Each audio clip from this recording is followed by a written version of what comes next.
जिंदा होने का असल मतलब क्या है? क्या सिर्फ हिलना डुलना ही जिंदगी है या कुछ और भी है? आज हम इसी सवाल को एक अलग नजरिए से देखेंगे। हम जीवन को एक एंटी केओस इंजन की तरह समझने की कोशिश करेंगे। एक ऐसी कमाल की मशीन जो लगातार डिसऑर्डर यानी अव्यवस्था से लड़ रही है। चलिए देखते हैं कि ये सब काम कैसे करता है। तो चलिए सबसे बुनियादी सवाल से शुरू करते हैं। हम कैसे तय करते हैं कि कोई चीज जिंदा है और कोई बेजान? मतलब एक पत्थर और एक चिड़िया में आखिर फर्क क्या है? सुनने में ये सवाल बहुत सीधा साधा लगता है ना, पर इसका जवाब काफी मजेदार है। अच्छा, ज्यादातर लोग पहली बार में यही सोचेंगे कि जो चीजें चलती फिरती हैं वो जिंदा हैं, जैसे एक कुत्ता दौड़ रहा है या कोई पौधा धीरे धीरे बड़ा हो रहा है। ये सब जिंदगी की निशानियां लगती हैं। पर एक मिनट रुकिए, अगर कुत्ता सो रहा हो तो, या पौधा इतनी धीमी रफ्तार से बढ़ रहा हो कि हमें नजर ही ना आए, तो क्या हम कहेंगे कि वो जिंदा नहीं है? मतलब साफ है, सिर्फ दिखने वाली हलचल ही पूरी कहानी नहीं बताती, कुछ और भी है। तो फिर असली राज क्या है? देखिए, जीवन का असली खेल उन हरकतों में है जो हमारी नंगी आंखों को दिखती ही नहीं।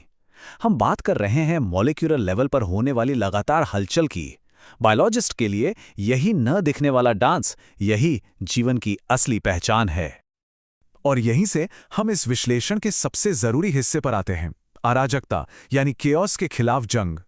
असल में जिंदगी का मतलब ही है व्यवस्था बनाए रखने की एक लगातार कोशिश। चलिए समझते हैं कि इसका मतलब क्या है। कोई भी जिंदा चीज ले लीजिए, चाहे वो छोटी सी चींटी हो या विशाल पेड़, वो एक बेहद ऑर्गेनाइज स्ट्रक्चर होती है।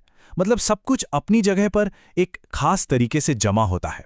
टिश्यूज से सेल्स बनते हैं और सेल्स के अंदर और भी छोटे छोटे हिस्से होते हैं। सब कुछ एक कमाल के ऑर्डर में काम करता है। लेकिन यहीं पर एक असली चुनौती है। देखिए, हमारे यूनिवर्स का एक बेसिक नियम है कि हर चीज वक्त के साथ अपने आप डिसऑर्डर की तरफ जाती है, बिखरने लगती है। और ये जो खिंचाव है, ये जिंदा चीजों के इतने नाजुक और ऑर्गेनाइज स्ट्रक्चर के लिए एक लगातार बना रहने वाला खतरा है। तो बात सीधी है, जिंदा रहने का मतलब ही है इस टूट फूट का लगातार मुकाबला करना। जैसा कि यहां लिखा है, अगर ये व्यवस्था टूट गई तो जीव जिंदा नहीं रहेगा। इसीलिए जिंदा प्राणियों को अपनी बनावट की मरम्मत और रखरखाव लगातार करते रहना पड़ता है। यही जिंदगी का खेल है। तो सवाल उठता है कि ये मेंटेनेंस का काम होता कैसे है? जिंदा चीजों के पास इसके लिए क्या टूल्स हैं? चलिए, अब हम जीवन के इसी मेंटेनेंस टूल किट पर एक नजर डालते हैं। मतलब वो कौन सी प्रक्रियाएं हैं जो हमें चलाती रहती हैं। इस बड़े से मेंटेनेंस जॉब के लिए मोटे तौर पर 4 प्रोसेस जिम्मेदार हैं। पहला है पोषण, यानी बाहर से एनर्जी और रॉ मटेरियल लेना। दूसरा है श्वसन, जो उस खाने को इस्तेमाल करने लायक एनर्जी में बदलता है। फिर आता है परिवहन, जो इस एनर्जी और ऑक्सीजन को शरीर के कोने कोने तक, हर सेल तक पहुंचाता है। और आखिर में है उत्सर्जन, माने इस पूरे प्रोसेस में जो भी बेकार या जहरीला कचरा बनता है उसे बाहर निकालना। ये चारों मिलकर ही जिंदगी की गाड़ी को पटरी पर रखते हैं।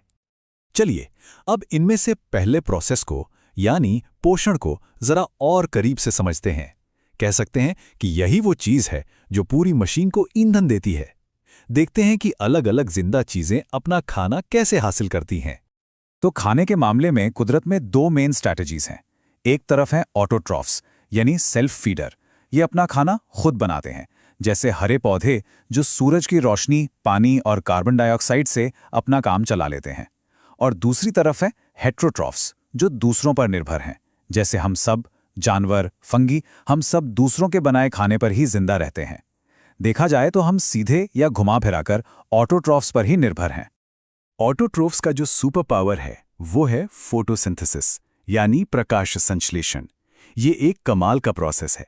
इसमें पौधे सूरज की लाइट एनर्जी को पकड़कर उसे केमिकल एनर्जी में बदल देते हैं और इस एनर्जी को कार्बोहाइड्रेट्स यानी अपने खाने के रूप में स्टोर कर लेते हैं।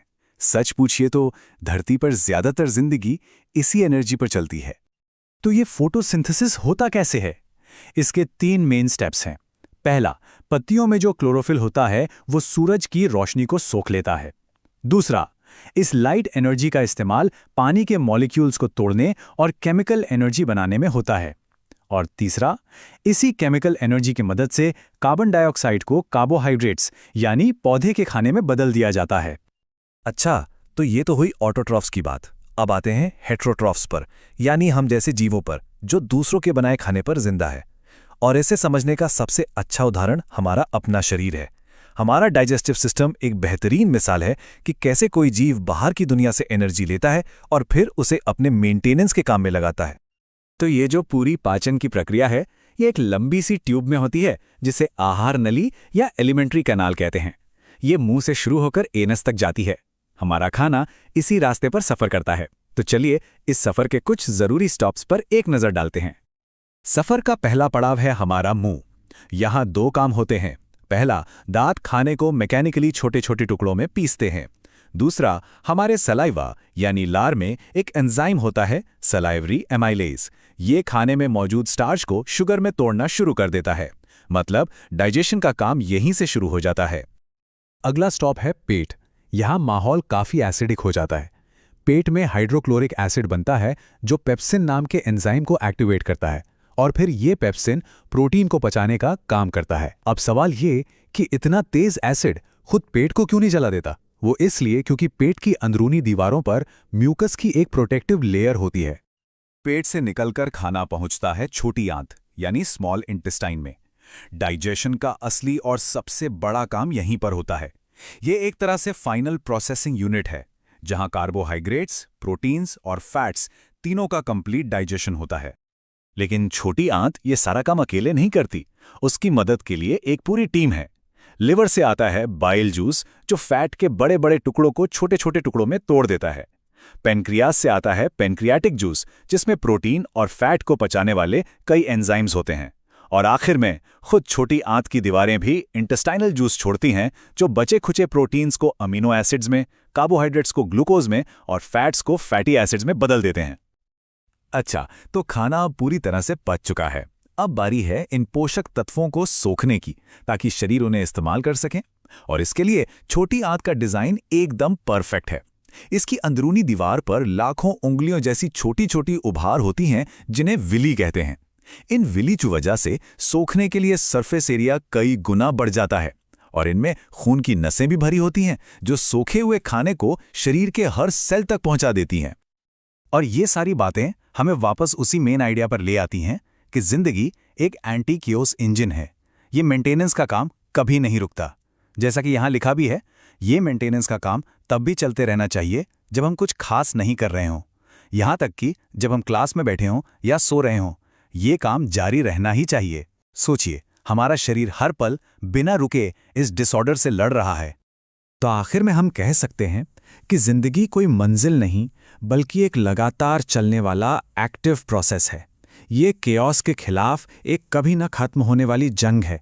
बस एक पल के लिए सोचिए, ठीक इसी वक्त हमारा शरीर हमें जिंदा रखने के लिए अंदर ही अंदर कितने अनगिनत काम कर रहा है।